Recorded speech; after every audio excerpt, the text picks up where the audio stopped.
Welcome to Cecily YouTube channel. Let's make some clay creatures. So what you want to do is go back and forth with a piece of clay, pat it down with your thumbs, and make a potato. Yep, just a oval type potato, nothing too fancy. So what you're going to do is you're going to quote unquote pinch out the head and then the legs, depends on how many legs your creature has.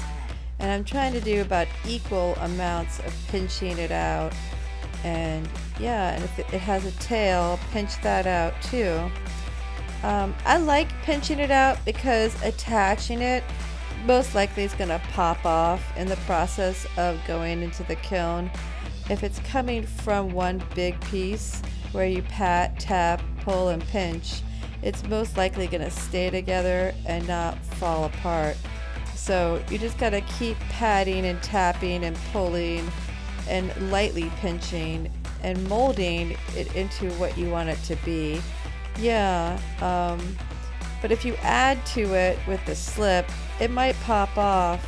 Another thing, if you add a tiny piece to it, like the ears, it might just dry so fast compared to the rest of it. It will just dry and pop off too. So that's why I kind of pulled out the ears.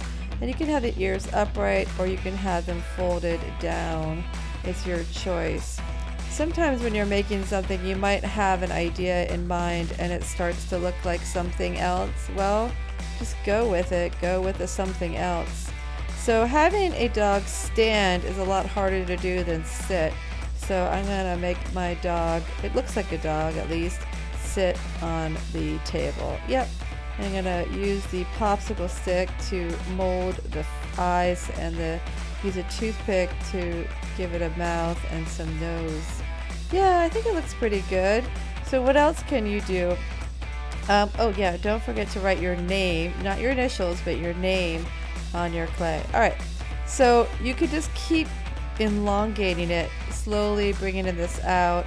And then if you have little arms, you can pull that out too. But if you have like a shark or an alligator or something with a long tail, just mold it into that and then pull out the legs instead of adding the legs to it.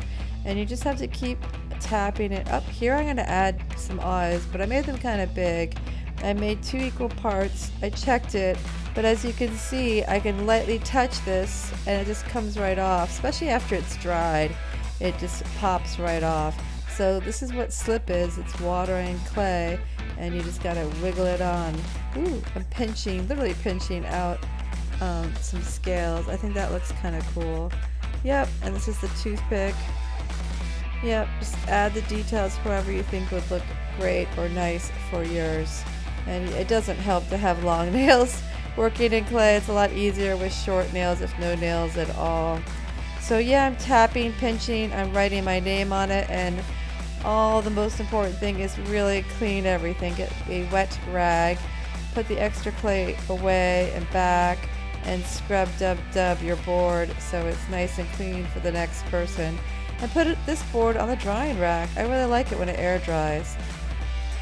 Thank you so much for tuning in, liking, subscribing Cecily Studio YouTube channel.